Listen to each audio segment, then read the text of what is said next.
And we're finally here. I want to start by thanking a Reddit user called Tower Walker, who provided the Japanese to English translations that I'm using throughout this episode, and of course I'll be using these translations in future episodes as well. At the suggestion of a commenter called Mephistopheia, I have added a link to a paste bin where I'm putting all of these translations, so if you're interested you can have a read. I would also like to thank the YouTube user Moonlight Butterfly, who has put together a channel of all of Bloodborne's dialogue without any ambient sound or music attached to it, which I have used in this video, and I mean, if you've played Bloodborne you'll know that a lot of Gehrman's dialogue in The Hunter's Dream, no one really seems to understand what triggers him to say it, so having it all archived there was extremely helpful. So, let's go. So we've had 2 episodes that have basically been Lovecraft-free, and in contrast to those, this episode's going to be extremely Lovecraft-heavy, specifically referencing a series of linked stories he wrote, which are called the Dream Cycle. And it's, I think, important to get down kind of mechanically how dreams work in Lovecraft's Dream Cycle, because from some of the stuff I've seen, I get the impression that people think that the dreams in Bloodborne kind of work like Inception, as if we're somehow inside of dreams that Micolash and Gehrman are having. This is not how dreams and dreaming work in Lovecraft's fiction. Bloodborne is not a Lovecraft game, per se. It's a game that has one foot in Lovecraft and has used Lovecraft as a jumping-off point in the same way that Demon Souls and Dark Souls used a sort of a Nordic-inflected high fantasy as a jumping-off point. So there really isn't a kind of one-to-one relationship between Bloodborne and Lovecraft where you can look at Lovecraft and it will explain how Bloodborne works and vice versa. However, the way they present dreaming is largely consistent, so I'm going to go use Lovecraft's explanation and apply that to Bloodborne. The best way to describe Lovecraft's dreamlands using kind of standard SF terminology is that they're a parallel universe, and that human consciousnesses can travel there while dreaming. If you want a kind of functional but not very good analogy, it's kind of like the Matrix, where nothing happens to your body, but your consciousness is projected into this other world. And it's also possible, although extremely difficult, to enter the dreamlands physically. Through, we'll just call it a portal. Sorry, it's just that like Lovecraft fans listening will probably be really furious that I'm reducing his ideas to these sort of sci-fi cliches. It's a dimensional portal to a parallel world. The point is that the player and Gehrman and Micolash and the hunters that we meet in the Nightmare Frontier and anyone else we happen to run into in the Dreamlands is someone who has found their way to this other world. And if we all left, it would stay there. This raises the fairly obvious question, though, of, well, if this is an independent place, why does it look exactly like the abandoned workshop? Well, there is an answer to that in The Dream Quest of Unknown Kadath, in a scene where the narrator meets a character called King Kuranes. Kuranes is a very old man whose physical body has decayed. He was a homeless old alcoholic, but his consciousness has survived in the Dreamlands. And basically because he has dreamed for so long, he has become powerful enough to affect the world around him. That's why he's called King Kuranes. And what he does with his powers is, he uses them to create a kind of idealized facsimile of the village he grew up in, basically because those are his only happy memories. He could not go back to these things in the waking world, because his body was dead, but he had done the next best thing and dreamed a small tract of such countryside in the region east of the city, where meadows rolled gracefully up from sea cliffs to the foot of the Tenarian hills. There he dwelt in a grey Gothic manor house of stone looking on the sea, and tried to think it was ancient Trevor Towers, where he was born, and where 13 generations of his forefathers had first seen the light. And in a valley not far off he had reared a great Norman abbey, whose tower he could see from his window, placing around it in the churchyard grey stones with the names of his ancestors carved thereon, and with a moss somewhat like Old England's moss. For though Kuranes was monarch in the land of dream, with all imagined pomps and marvels, splendours and beauties, ecstasies and delights, novelties and excitements at his command, he would gladly have resigned forever the whole of his power and luxury and freedom for one blessed day as a simple boy in that pure and quiet England. So I do see a lot of similarity between Gurman and Kuraness. They're both lonely, melancholy old men who live in a world that's made out of their own happy memories. Gurman's badge is even described as having no practical purpose, except perhaps to assist in romanticising the past. So, while it's clear that the Hunter's Dream is based on the abandoned workshop, it's not clear whether this is a snapshot of what the workshop used to look like when Gurman was at his happiest, or whether it was kind of always a mess and Gurman is just remembering it with rose-tinted glasses.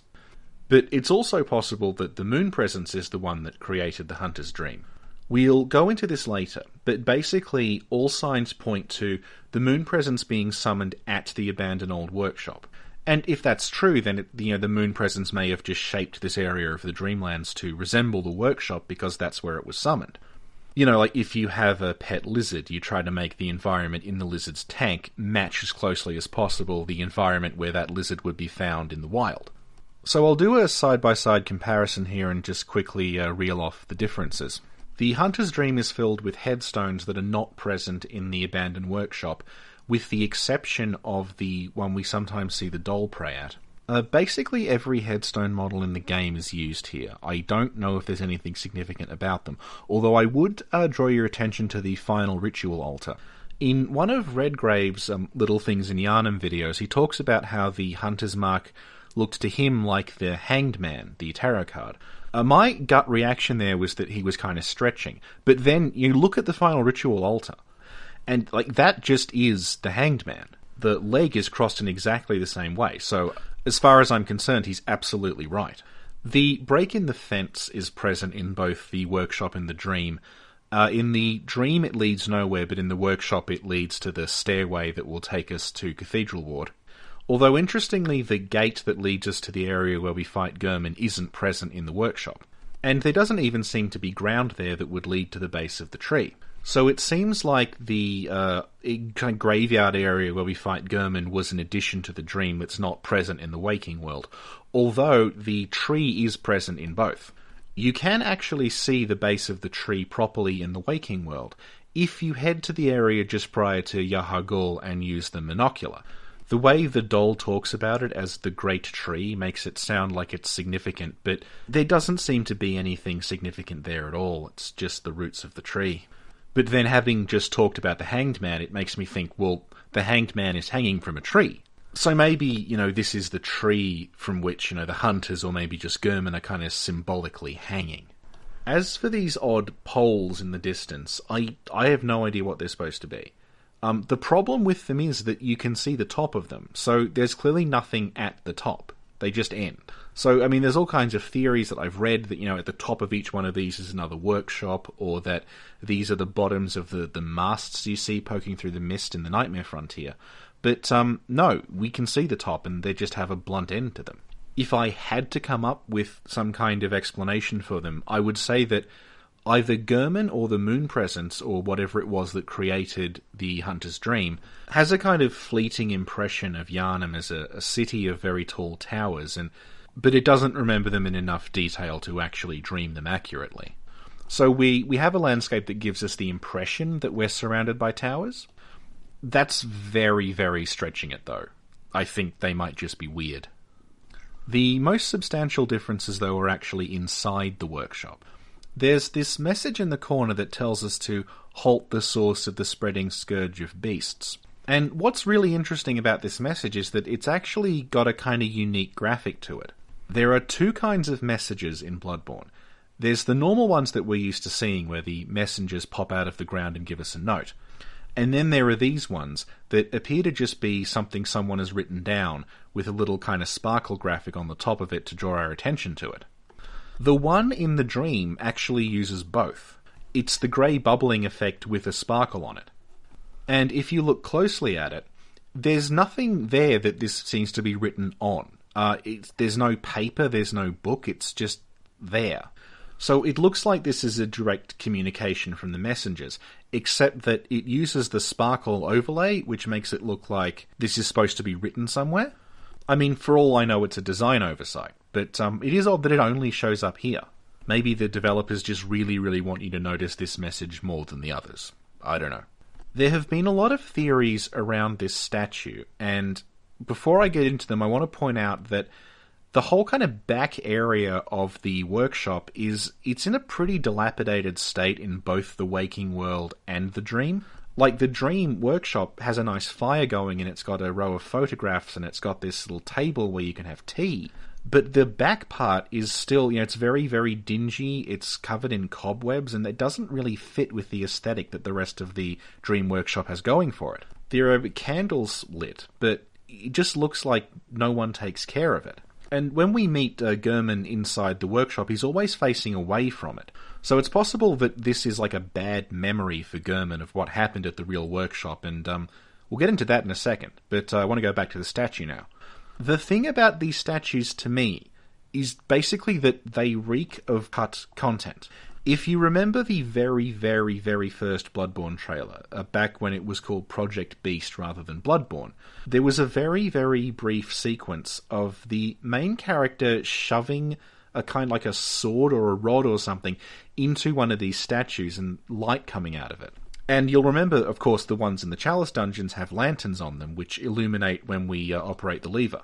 So my take on it has always been that in an earlier build of the game, these things were the lanterns that we respawn at. I mean, they've got lanterns on them, and it always made more sense to me that it would be this sort of goddess statue that you respawned at, because when you think about it, the way that we go to and from the dream via kind of gas lanterns that pop out of the ground, it doesn't really make any kind of aesthetic sense.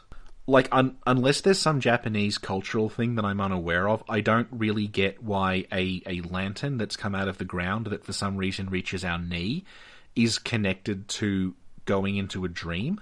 But if you imagine that we're instead, lighting a shrine of some kind, that kind of makes more sense. Particularly if there's one in the Hunter's Dream, because that's where you'd be returned to. I mean, this could all be completely wrong, obviously, but I just don't understand the lanterns. But the altar in front of the shrine, to me, is a lot more interesting. It's where, in the waking world, we find one of the third umbilical cords. The description of that cord reads as follows. Every great one loses its child, and then yearns for a surrogate. The third umbilical cord precipitated the encounter with the pale moon, which beckoned the hunters and conceived the hunter's dream. This ties in with a note we find in the second floor of the lecture building, which reads, The nameless moon presence beckoned by Lawrence and his associates. Pale blood. So it appears that Lawrence was at some point at the abandoned workshop and was able to summon the moon presence. As to the identity of his associates, it's safe to say one of them is Gurman, on the grounds that Gurman knows Lawrence, he's familiar with him, and you can hear Gurman muttering about Lawrence in his sleep. As for other associates, there are two other candidates I can think of, which would be whoever is buried at the headstone that we see the doll praying at, because that is there in the Waking World version of the workshop, and also possibly the beast that we find at the bottom of the shaft that the workshop is connected to, simply because it's very close to the workshop and it doesn't seem to be able to get in or out of the silo area that it's in. But yeah, back to the altar. Interestingly, it's positioned in such a way that moonlight coming in through the window at the top of the wall will shine directly onto the altar. So, if you were trying to get the attention of something that's related to the moon, this would be the perfect place to put it.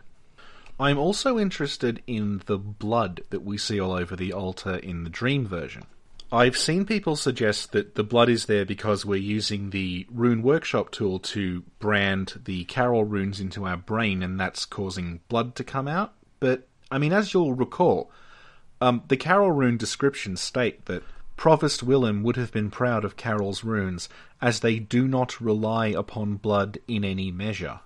And also remember that the Rune Workshop tool's missing when we get there. So I think that the blood might actually be part of this sort of snapshot that was taken of the workshop when the dream was created. Because if you imagine, the moon presence looking in through that window, being lured by the umbilical cord, if that cord had just been removed from a body, there'd be blood everywhere. And again, if we look at the pre-patched description of that cord, we get extra information. one of the heirlooms used to contact the Great Ones, originating in the child of the Vile Bloods. Now, whether or not this is canonical it's a real canon of worms, really, because it was cut out very deliberately, so maybe Miyazaki changed his mind. However, nothing in that description contradicts anything in the patched game. So I'm going to say that on the basis of it not being contradicted, it's probably still true, and I don't know why it was cut out. The whole Cainhurst Vile Blood thing seems like it was intended to be a lot more significant than what we ended up with. So maybe it was cut out to basically kind of give them a chance to do this storyline better in the DLC. We'll see. But from this you can kind of piece together a really horrible implication of what actually went on at the abandoned workshop. Because if we find the umbilical cord on the altar, and the altar is facing the moon, and we know that the moon presence was beckoned by the umbilical cord, and that the umbilical cord comes from the body of the child of the Vile Bloods, and that the altar is covered in blood, then it seems like Lawrence and Gurman and whoever else was in the workshop with them put the child on the altar to summon the moon presence, and then the child died.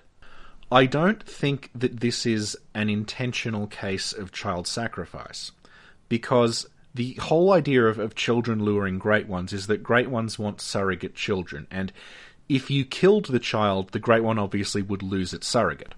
But nevertheless, there is so much blood on that altar that it does seem like the child died. So it's possible that they simply realized that the Great Ones were attracted to this particular child, but didn't know why. And remember, this is exactly what Mensis end up doing, only in their case the lure is Murgo. So basically what I'm suggesting is that this back area of the workshop is kind of where everything went wrong for Gurman. He was culpable in the death of a child, and ever since he has been trapped in the hunter's dream. Trapped in this nightmare cycle where it's just hunt after hunt after hunt, and he's just losing his mind. So of course, this area, where everything started to go wrong, he doesn't want anything to do with. He just refuses to acknowledge it and leaves it there to get dusty and fall to pieces and get covered in cobwebs. It's even called the Memory Altar. I mean, we know that's for Carol runes, but there could be a double meaning there. And I'm not done here, because the reference to Mensis and Murgo kind of got the gears turning, and I think I understand what is going on with Lawrence's body. One of the pieces of dialogue you can hear Gurman muttering is,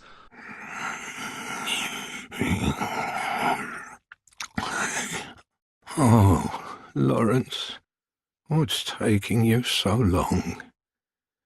And that's a really good question, because what is taking Lawrence so long? It seems like Lawrence and Gurman had a plan, in which Gurman is basically just trying to stop the beast plague getting out of control while he waits for Lawrence to get back. But it doesn't tell you where Lawrence went or why. So here's my theory. In order for this to work, we have to assume that the bloodletting beast is Lawrence. The bloodletting beast's original Japanese name is Kemono Chi no Aruji. Now, Kemono means beast, Chi means blood, No is possessive, and Aruji means either host, master, or lord. So putting those together, we end up with the bloodletting beast's original Japanese name being either host, master, or lord of the beast blood. Now, since the entire corrupted blood thing starts when Lawrence leaves Byrgenwerth, the name of the bloodletting beast in Japanese, and the skull on the altar, and the headless bloodletting beast, to me absolutely, there is no question, the bloodletting beast is Lawrence. There are two chalices where we fight the bloodletting beast. The first bloodletting beast we fight is the one with a head. We fight it in Lower Thumaru, and it drops the defiled chalice. So Lawrence was in the Thumaru Labyrinth, and he had the Defiled Chalice. What does the Defiled Chalice do? It opens up the Cursed Thumerian Defilement, which is the only way to get the Great Thumaru Ihil Chalice. The second boss of the Great Thumaru Ihil Chalice is the Bloodletting Beast again, only it's the headless version. So Lawrence appears to have taken the same route that we did. He's opened up the Cursed Thumerian Defilement and then made it to Great Thumaru Ihil. Then he got decapitated, but that's another video. What I'm interested in is what's at the bottom of Great Thumaru Ihil. It's Queen Yharnam. Very specifically, it's pregnant Queen Yharnam. There are 2 Yharnam models in the game. One is pregnant, one is not. The one who is not pregnant is the one we see in the strange visions of her that we get at Moonside Lake and in the Nightmare of Mensis. This is because she's already given birth to Murgo and Murgo's been stolen. The boss version is pregnant. Her clones aren't, but she is. It's how you tell them apart. So as far as the chalices are concerned, Murgo hasn't been born yet. Lawrence was looking for Murgo. He was looking for another suitable child to recreate the ritual, this time hoping for a different result. Only he died, and Murgo was taken by Mikolash. Gurman doesn't know this has happened because he's trapped in the dream, so he's just left to hold the fort indefinitely. It's not his day. This is going to be more of an addendum to the previous section, as I did discuss quite a bit of Gurman in that. The first thing I want to discuss is the missing leg. It's tempting to say that Gurman lost his leg and that's why he's retired from hunting and now has this kind of advisory position. But the game does hint at a more disturbing explanation. And it hints at it in a way that very, very explicit, but also very, very easy to miss because of how the information is conveyed to you. If you take the Honouring Wishes ending, when it shows you in the wheelchair at the end, you are missing a leg. This is very, very easy to miss because of the angle that the game uses to show you the missing leg. Bloodborne's armor sets just have so much cloth on them, and most of the torso armor has some kind of cape. So it tends to obscure the view, but as you can see here, I've beaten Gurman with Ariana's shoes on, and when we get to the wheelchair ending, yeah, it's gone. It's gone below the shin. The thigh is still there, but this matches exactly the injury that Gurman has. With the one difference being that Gurman's missing his right leg and we're missing our left leg. Since this ending is us taking on Gurman's role, it seems likely that he lost his leg in the same way that we just lost ours, which is that the moon presence seems to have somehow removed it, and this is why we're confined to a wheelchair in the same way that Gurman is. This seems to be a kind of symbolic captivity where we've had a leg removed so we can't run away. Unshackle me, please. Anybody.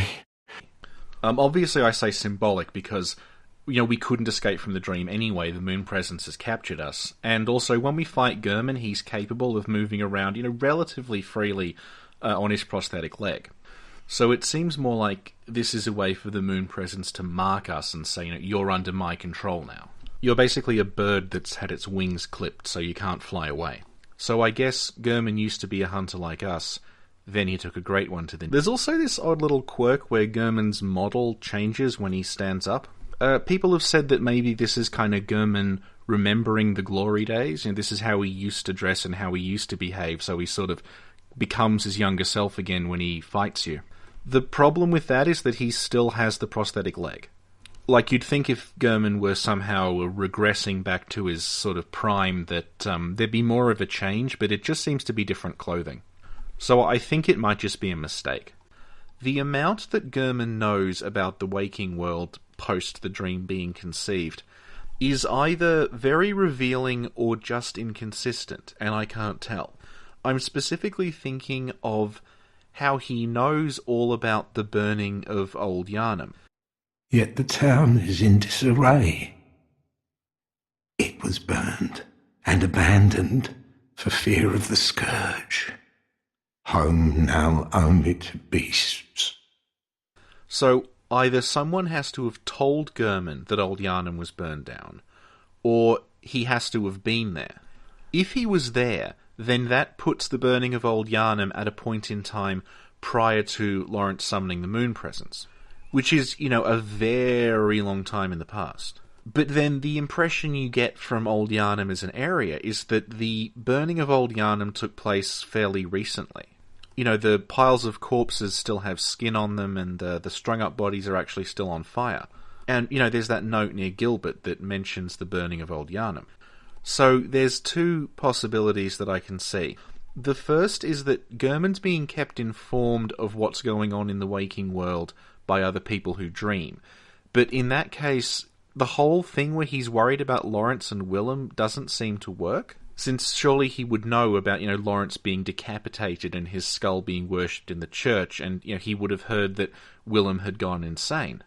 The other explanation is that Gurman wasn't initially trapped in the dream as soon as it was created. He may initially have been able to travel between the dream and the waking world in the same way that we do, and his captivity is a more recent thing. The way that Gurman disappears if you attack him is very similar to what happens to Mikolash if you attack him. Mikolash and Gurman both seem to fulfill, very similar roles in their particular dreams. They're both watching over their little areas of the Dreamlands on behalf of their respective organisations. Gurman for the Hunters and Mikolash for Mensis. It's also worth pointing out that in the previous episode I mentioned that Japanese nouns don't always specify if they're singular or plural. So the way Hunter's dream is rendered in English as Hunter '(s), it's a singular Hunter's dream, may not be accurate. It could be the dream of the Hunters as an organisation, in the same way that the nightmare of Mensis belongs collectively to Mensis. This creates a kind of interesting mirror-image relationship between the two. The Hunters have a dream, Mensis have a nightmare. Gurman is trying to continue the work of Lawrence, Mikolash is trying to continue the work of Willem. Both of them used a child to summon a great one, and in both cases it went horribly wrong. Gurman's status as the first hunter suggests something about his relationship with Lawrence. If you look at the item description of Gurman's clothing, it specifies that he started hunting before the workshop had been created, and that he was just improvising with his everyday clothing. So, he really is the first hunter. It's not a title he has, he's not... I've seen people say that he's the first hunter of the dream, but no, he seems to be the actual first hunter. So, going back to what I said in the previous section, what seems to have happened here is that Lawrence's experiments with the old blood somehow unleashed the beast plague. This led to Lawrence entrusting Gurman with the task, basically, of containing it. This seems to be the first hunt, and it's led by Gurman. And it seems that the workshop was established after that. So presumably Gurman didn't have his burial blade at the time. That was crafted later on. Given that, from the little we hear of Lawrence, he seems kind of like he thinks he knows more than everyone else. It's possible that he just did not foresee how bad the Beast Plague would actually be. And, really didn't foresee that he would ultimately need an entire, dedicated organisation just to deal with the beasts. And, I don't know what exactly he's referring to when he says this, but the way that in one of the endings he will say, "Oh, it doesn't matter. It always comes down to the hunter's helper to clean up after these sorts of messes." It's almost like he's just been cleaning up messes ever since the whole hunt started. The old blood causes the beast outbreak, Gurman's got to clean it up. Lawrence seems to have completely underestimated how bad the outbreak would be, so Gurman's got to clean that up. Then Lawrence seems to have come up with this plan to contact a Great One, and that hasn't worked out, so Gurman is stuck again in the dream, waiting for Lawrence to come back. And that's never going to happen. And yet, despite all this, he does remain loyal to Lawrence, because when he frees you from the dream, he says, "Farewell, my keen hunter. Fear the blood." We also know that, from the description on the Old Hunter's Bone, Gurman had at least one apprentice. And since we find that bone on a grave near the abandoned workshop, it makes sense that that's the grave that Gurman's apprentice is buried in. Beyond them being Gurman's apprentice, I don't think we're supposed to really care who this character was, though, because it specifically says that his name was lost. So, if the name is lost, then it doesn't seem to be anyone that we've heard of. One interesting thing about it, though, is that it specifically says that the quickening, which is the effect that the bone gives you, where you kind of turn into mist and teleport rather than dashing, is a technique particular to the first hunters. This is something that Gurman does during his boss fight, and it obviously makes sense there considering Gurman is the first hunter. But the Bloody Crow of Canehurst also does it. And the Crow can't reasonably have the old hunter's bone with him, because we've got it. So, either the Bloody Crow has another hunter's bone, which would kind of work, since if he's connected to Canehurst, then he'd want to hunt other hunters to get blood dregs. But it's also possible that he's quickening naturally, as the old hunters did, and maybe he is one of the old hunters and he's managed to prolong his life unnaturally through his association with Canehurst. But anyway, back to Gurman's apprentice. His grave is the grave that we find the doll praying at sometimes. And even though there are hundreds and hundreds of graves in the hunter's dream, we only ever see the doll pray at that one, apart from a little Easter egg thing that I'll cover later on. So there is the suggestion there that there is some kind of significant connection between Gurman's apprentice and the doll.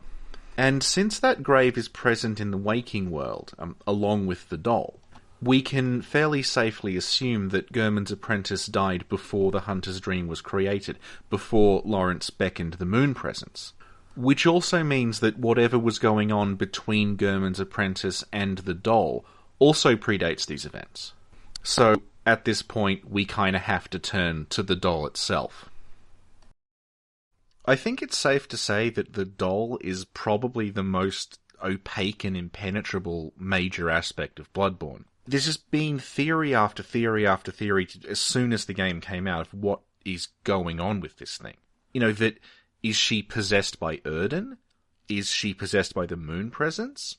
Is she built in the image of Gurman's daughter? Is she genuinely as helpful as she seems, or is this all an act and she's manipulating us? I've even seen it argued, without irony, that she's Gurman's sex doll. So I'm going to approach it like this. I will start with everything we know about the doll, which is not much. I will then draw on real-world information from outside of Bloodborne to try to figure out exactly what purpose this doll would serve.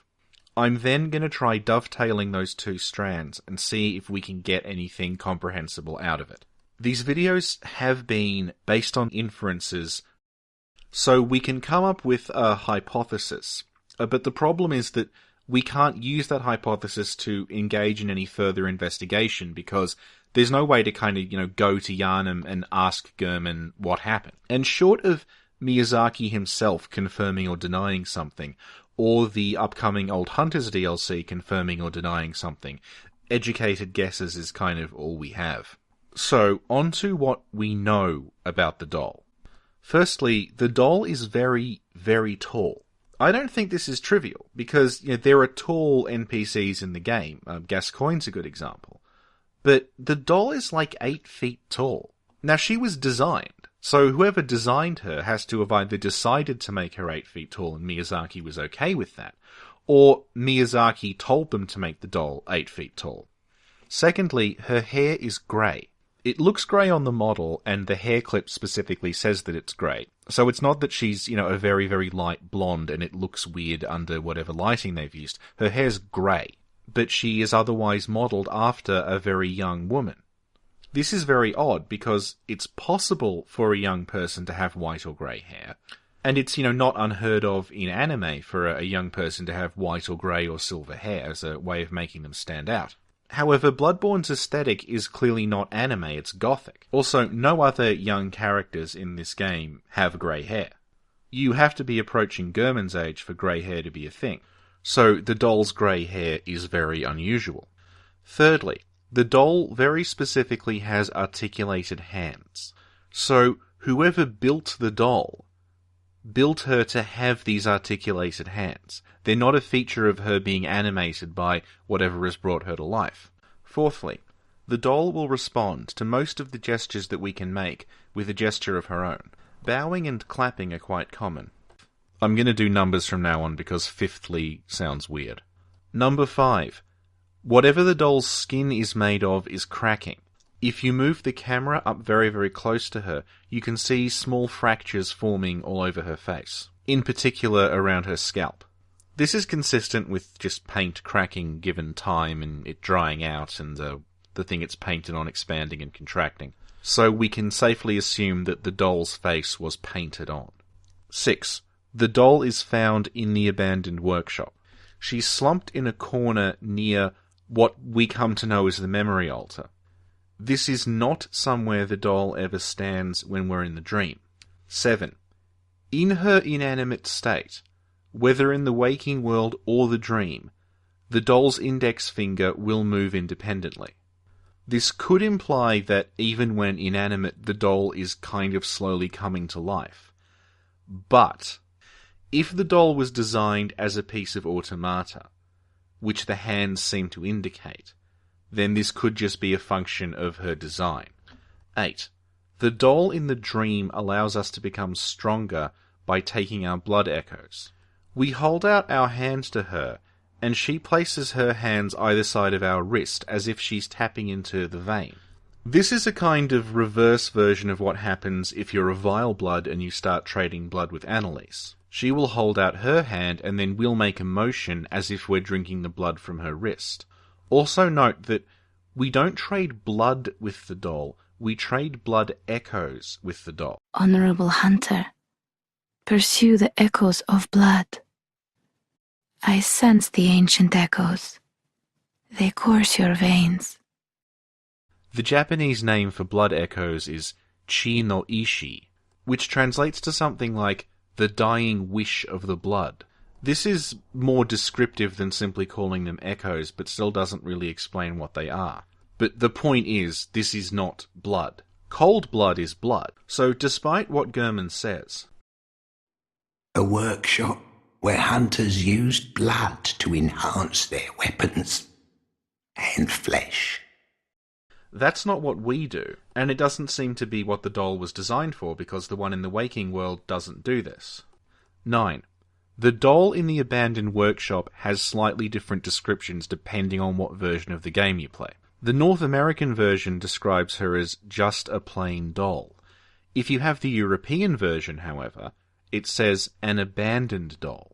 And if you have the Japanese version, it does indeed specify that she was either abandoned or thrown away. So whatever purpose she was designed for, it seems like it's been fulfilled and she's no longer necessary. 10. In contrast to the fact that the doll is now thrown away and abandoned, at some point she was treated with incredible love and care by someone. The description of her hair clip mentions the care with which it was kept, and the description of her clothing mentions that the fine craftsmanship and care borderlines on mania. So someone in the past was utterly obsessed with the doll. 11. The doll prays at the grave of someone who is very likely Gurman's apprentice. This grave is, of course, present in the waking world. So for doll to care specifically about this one grave that predates the hunter's dream implies that she remembers a time before the dream existed. 12. The doll is not unique. Winter lanterns are dolls. Remember that the Dreamlands are a place. They're not a shared hallucination. So when we see the winter lanterns in the nightmare and they look like the doll, that's not us having a weird nightmare where the doll grows a giant brain head and attacks us. Those are actual creatures that would exist whether we were there or not. The question is where they came from.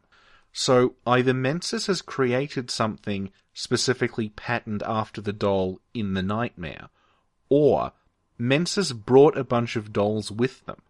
That kind of sounds bizarre because surely dolls can't be standard issue equipment, but Mikolash has a thing for animating dolls.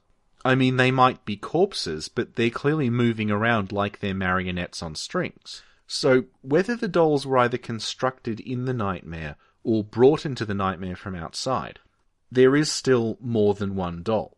although we only see evidence that one of them has avoided becoming a winter lantern. It's also worth noting that in the abandoned old workshop we do find a spare set of doll clothes that are explicitly referred to as a spare. And remember, it's exactly the same outfit that the doll wears. And of course it's the same outfit that the winter lanterns wear. So multiple dolls and multiple doll outfits were created. 13. I'm sorry this is going on much longer than I thought it would. The doll's prayer about Flora of the Moon is something that she says when she doesn't think we can hear her. To me, this is the biggest argument against the doll having some kind of sinister or manipulative intentions. Even when we're not around, she's praying for our safety and she's praying that the hunt will end for us. If the doll were in any way malicious, you'd expect these conversations that the player isn't supposed to hear would sound like, the Revolver Ocelot conversations at the end of the Metal Gear Solid games, with the doll secretly reporting our progress to the Great Ones or something, but she just seems to want us to be okay. 14. The doll in the dream cries as an emotive response to a memory she has. The description of her tear states that a doll sheds neither blood nor tears, so its nature remains unknown. For our doll to cry, then, she must be something more than a normal doll. 15. This is the last one, okay, I promise. No matter how many times we kill the doll, she will always come back to life again when we re-enter the dream. But when she comes back, she will act as though this is the first time we've spoken to her in the game. She will explain that she is a doll in the dream to look after us. So she has not died and come back to life again in the way that the player does. She seems to have been reset in a way, although she will still remember her time before the dream, and she talks still about countless hunters visiting the dream. So even though she doesn't seem to recognize us, it's not clear precisely how much she remembers and how much has been forgotten. So that's all the information the game gives us about the doll.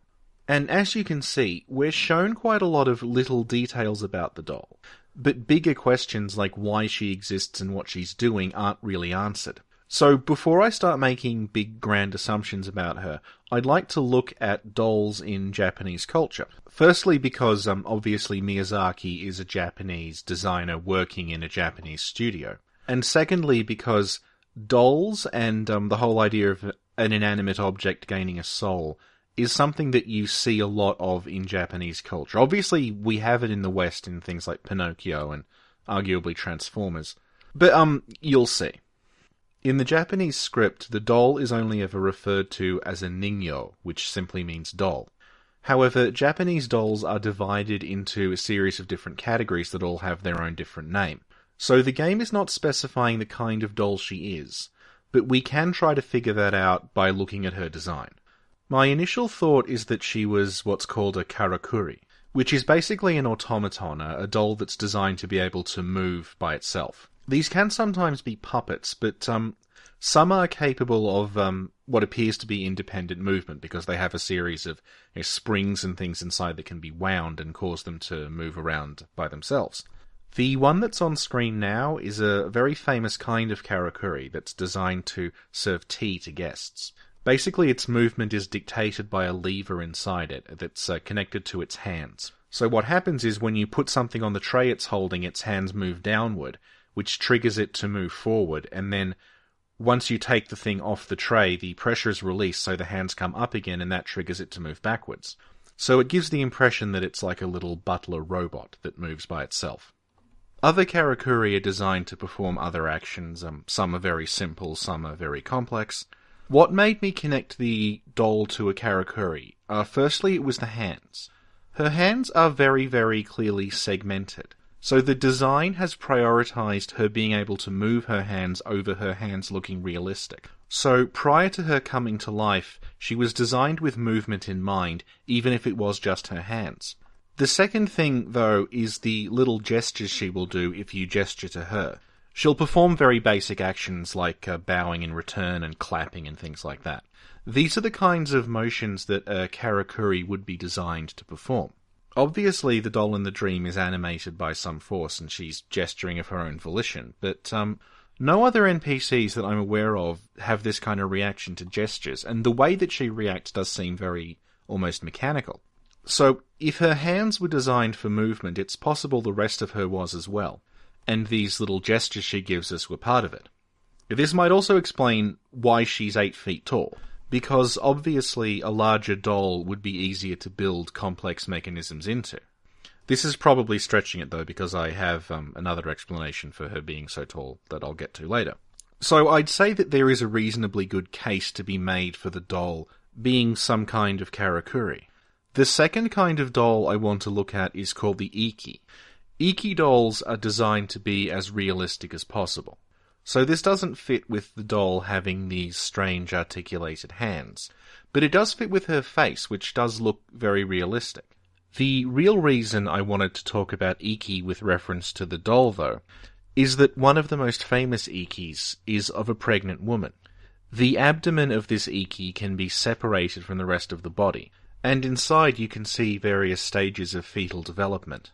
Given how important infants are in Bloodborne, and also given that, despite their name, the Healing Church are more like a group of scientists than a religious organization, I wouldn't say it's likely that the doll was some kind of anatomical model. But it did kind of strike me that one of the more famous dolls in Japanese culture is this pregnancy doll. The third and final thing I'd like to talk about isn't about dolls specifically, it's about a folk belief, which is that inanimate objects can develop a life of their own. These are called tsukumogami, and they're something that if you have any kind of interest in Japanese media, you probably are aware of them even if you don't know the name. One of the more common examples is a paper lantern that's become a kind of cyclops face and has a very long tongue. This is called a chochinobake. Another example is the kasa obake, which is a possessed self-aware umbrella. You can kind of see where I'm going with this with regards to the doll. Objects will become tsukumogami if they're extremely well cared for and kept in good condition for usually 100 years.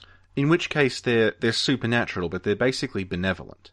The other situation that creates tsukumogami is if an object is abandoned, in which case, because it wasn't cared for, it will develop an evil disposition. And the doll is technically both of these. On the one hand, she's treated with incredible care and attention and love by whoever it is that made her and maintained her. But on the other hand, when we find her in the waking world, she's been very unceremoniously abandoned and just dropped in a corner. And what's especially relevant about her abandonment with reference to the way that Japanese culture treats dolls? There is a Japanese custom which is still practiced to this day called the Ningyo Kuyo, which is literally a funeral that's held for unwanted dolls. The idea being that, because a doll is a replica of a person, they should be disposed of with respect rather than just abandoned. And clearly our doll hasn't got that kind of respect. Now, I don't think any of this digression, any of these three things I've talked about, is a satisfactory explanation for the doll on its own. But what I've tried to do here, and also with the beginning observations about the doll, is to provide a kind of context in which the doll can be discussed. So, with all this in mind, I'm now going to start discussing theories about the doll, and whether or not the stuff I've brought in this video would seem to confirm or deny them. The first is the idea that Gurman is the one who built the doll as a companion. The appeal of this, I think, lies in the description of the blood gem you get from the doll's tear, which paints whoever created the doll as someone very lonely who was looking for a friend. And Gurman is, of course, a very lonely character living in the dream with no one but the doll. The problem, though, is that Gurman demonstrates absolutely no affection for the doll. He only ever mentions her once. You're welcome to use whatever you find. Even the doll, should it please you. And you'll notice that he says it under his breath in this whispering tone. Like he knows we're going to use the doll, but he doesn't kind of want to acknowledge it. It's almost like on some level he's frightened of her. Likewise, the doll doesn't seem to show any affection for Gurman. Did you speak with German? He was a hunter long, long ago, but now serves only to advise them. He is obscure, unseen in the dreaming world. Still, he stays here, in this dream. Such is his purpose. It comes across as a strictly professional relationship. There doesn't seem to be any kind of bond there. But to me, the biggest flaw in that argument is that all the contextual clues we have point to it being Gurman's apprentice who built the doll. And even if he didn't build her, he does seem to be the one who lavished all the attention on her. We see her pray at his grave, and yet we never see the doll and Gurman even exchange words. And although Gurman is a very lonely, solitary figure, when we hear him talk in his sleep, it's all about Willem and Lawrence and about his duty to them. He doesn't, cry out for a missing family or anything like that. So I'd say that Gurman building the doll, or having really anything to do with the doll, is very unlikely. There's also the theory that the doll is somehow manipulating the hunter. I sort of addressed this earlier, but basically my problem stems from the doll's prayer. She's praying for us in our absence. She doesn't know that we can hear her, and she specifically wants the dream to foretell a pleasant awakening. Now, the only way that Bloodborne can end with a pleasant awakening is if we choose to submit to Gurman. So the doll doesn't seem to have an ulterior motive. She wants us to do exactly what Gurman wants us to do. She doesn't seem to want us to ascend either. When we do ascend, she's not shocked by it. Are you cold?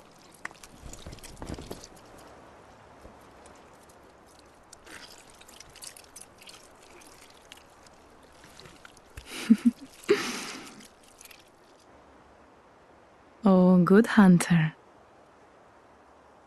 She seems almost amused, actually. But there's no indication that she was pushing us toward that. And also, remember, the doll is quite talkative. Certainly more talkative than Gurman is. And you'd think that if she were manipulating us, if she wanted us to do something, she'd slip that into the dialogue somewhere, but she doesn't. Unlike Gurman, who explicitly says, Seek a holy chalice. Ascend to Erden Chapel. One of the holy chalices is worshipped in the Valley Hamlet. Things like that. The doll has no dialogue like that at all, with the exception of this. Honorable hunter, pursue the echoes of blood. But as echoes do make us stronger, this is consistent with her just wanting us to be okay. So basically, I just don't see a reason not to take the doll's claim that I am a doll, here in this dream to look after you. Completely on face value, because she is a doll, she is in the dream, she does look after us, and none of her behaviour contradicts that. You can make a similar criticism of the theory that the doll is inhabited by Erden. The problem I have basically with all of these doll conspiracy theories is that the doll just acts like it's business as usual the whole time. Over time, countless hunters have visited this dream. There's no hint of a master plan or that the doll is working toward anything. Basically, the crux of the whole problem is that what makes our character ascend, what makes our character unique in a way that previous hunters weren't, is the way that we consume the umbilical cords. But that is something that we as a character do independently. The doll does not tell us to go out and do that. Neither does Gurman. Neither does anyone. The closest we get is a note in the lecture theatre. So, while I think there are some hints in the game that our particular hunter is special in some way, this is not something that the doll or Gurman seem aware of. If anything, we seem like the opposite. It seems like this whole situation with the Great Ones and the Hunt and the Dream and the Beast has been going on as a continuous cycle over and over and over again, and what our character does is actually throw a spanner in the works and kind of mess things up. If we choose any ending other than submit to Gurman, it's clear that we very specifically haven't done what people were expecting us to. I'd actually like to broaden this and just say that I don't think the doll is inhabited by anything other than the doll's self. The key thing is, the doll remembers things from before she was animated. She prays at the grave of someone who, it appears, built her. If we give her the hair clip, she remembers and she starts crying. If we were talking to an alien intelligence inside the doll, then it wouldn't remember any of this. I think that, again, we just have to take the doll at face value. She is a doll, and somehow she is alive.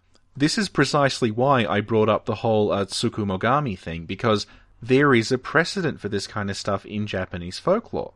She's just a doll. The question is, what kind of doll, and why do they have a doll? I now want to talk about the doll physically, because one of the theories I've seen is that she's based on somebody important, presumably to Gurman, who died, either his wife or his daughter, and the doll was constructed in their memory. As I've already said, I'm not terribly convinced that Gurman really had anything to do with the doll to begin with. But to me, the big problem is just that the doll is 8 feet tall and has grey hair. It's hard to imagine her being based on anyone human, but she could be based on someone who isn't human. Although what follows is not an exact match, I think it's worth dwelling on.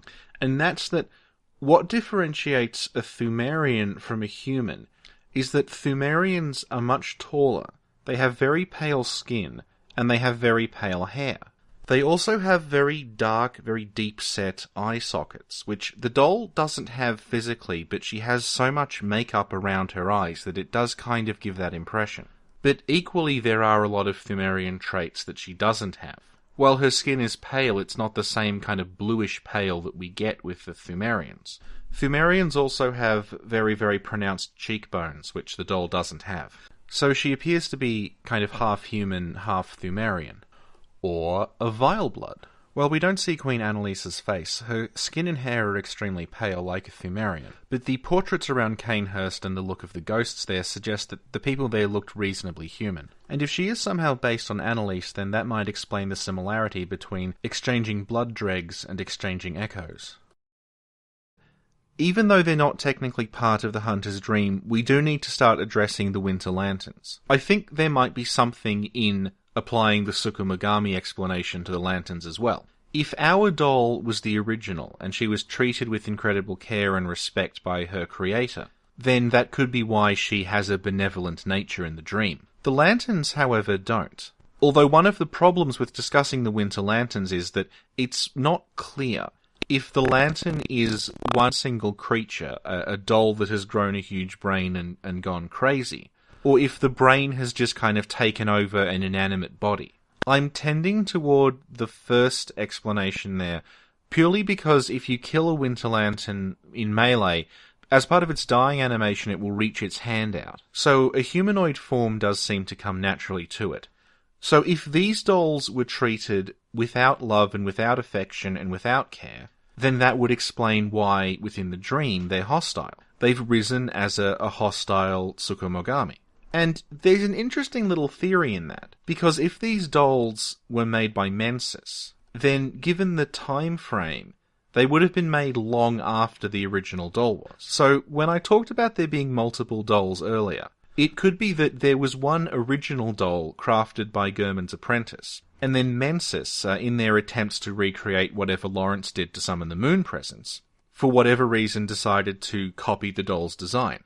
So this would give us one doll that was crafted with incredible care and attention by a craftsman who loved her, followed by a dozen what are basically bootleg dolls, made by people who perhaps don't really understand why the doll is special, and this ultimately reflects on the forms they take in the dream. And if that's a rough analogue to what's going on, then the singing that the lanterns do would be a function of the doll. And, I mean, the Mensis brain, which the lanterns' heads seem to be related to, doesn't ever sing. So it does seem to be that the singing is coming from the doll. Now, I made a video a while ago, and it was the first video that ever got any attention, so statistically you've probably seen it. And in that I did a mashup of the Winter Lanterns singing with Lullaby for Murgo. And it seemed to me that the lanterns were singing Lullaby for Murgo, but in a kind of slow, off-key way. This recently got some attention on Reddit, and a user called Oracular Duck, who knows a lot about music, did a breakdown of the humming and Lullaby for Murgo, looking at the actual notes and the structure, and came to the conclusion that basically the songs are very similar, but they're not the same song. In terms of the notes used and the structure of the songs, they fit very nicely together if you mash them up like I did, but they are still two different pieces of music. And knowing nothing about music theory myself, I'm not going to bother challenging Oracular Duck on that. So I'm not going to argue that they're actually singing Lullaby for Murgo. But they are still singing, and what they're singing does appear to actually be a piece of music. It's not just warbling and humming. And it's odd that our doll doesn't sing. So I'm going to leave this hanging for a bit and bring up something else about the lanterns and the doll. And that's that both of them are situated in areas where a child has been used to summon a great one. Obviously here I'm considering the Nightmare Frontier and the Nightmare of Mensis to be basically the same area, which I think is fair enough, because you can see the Nightmare of Mensis from the Nightmare Frontier, and both locations are connected via the lecture hall. The significance, though, isn't just that they have this thing in common, it's that the doll is very, very motherly. By which I mean she's a kind of creepily perfect mother figure. She's completely selfless, she only cares about other people, she's completely self-sacrificing. She doesn't seem to want anything outside of making things better for us. Even when we're not there, she's praying for us. We know that when great ones lose their children, they yearn for a surrogate. But in order for a child to become a surrogate, it has to lose its mother. So wouldn't the child want a surrogate of its own? And, while the idea of Gurman and Lawrence in a 3 Men and a Baby style comedy situation has potential, realistically it's kind of a non-starter.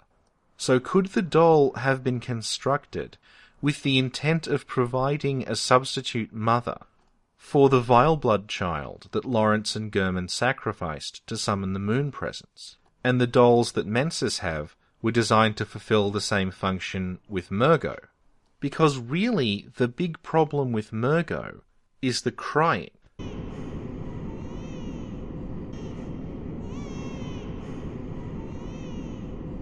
The baby sound effect that we hear after hitting a certain insight threshold, or when the blood moon rises, is Murgo.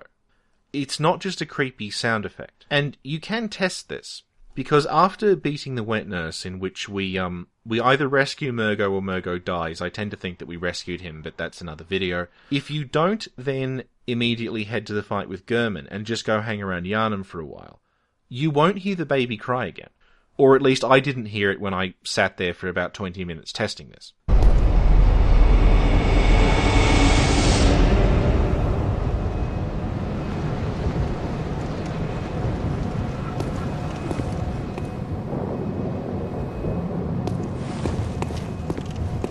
The point is, that crying is Murgo. It's Murgo crying out in distress from the nightmare where he or she is held captive. And Murgo is crying out for Yharnam. And as we see, Yharnam is able to follow this crying all the way to the Nightmare of Mensis. And I think it's kind of clear that Mensis don't want anyone else in the nightmare, particularly a pissed-off Thumerian monarch. And of course, the most pragmatic way to stop a baby crying is that you sing them a lullaby. It's called a lullaby because it lulls you into sleep. And the game obviously has a song that is very specifically called Lullaby for Murgo. And Yharnam herself does not sing this song. It's actually only found in Gascoigne's music box. So while the song itself may not be a human composition, humans do at least know it. And they have a vested interest in keeping Murgo quiet. And this music seems to be part of that. And even if the Winter Lanterns aren't singing specifically Lullaby for Murgo, they're still singing something. These creatures here certainly imply that Mensis were creating some kind of, at least a nanny for Murgo. So whether or not that makes the doll as a surrogate mother more or less likely is up to you. It's not inconceivable that a similar situation happened at the original workshop. If Lawrence had stolen the child of the Vile Blood Queen, it would likely also be crying for her. And while we never get a real taste for the Vile Blood Queen's powers, she is at the very least immortal. And presumably she had control over the Knights of Cainhurst well before the castle fell into ruin. So again, someone that if you piss them off, you don't want them to know your address. So what I think may have happened, and this is entirely speculation, but I think it does provide a neat resolution, is that the original doll was created in the image of the Vile Blood Queen as a substitute mother for the child of the Vile Blood Queen, so that after Lawrence took it to use in the ritual to summon the moon presence, the child would not be crying. And if the doll were designed to rock the child to sleep, to hold the child, to possibly feed the child, then that would explain why she has these articulated hands. And then when whatever happens at the workshop goes horribly wrong, The doll is just discarded. But she comes to life in the dream as an idealized, benevolent spirit because that's what her creator thought of her as.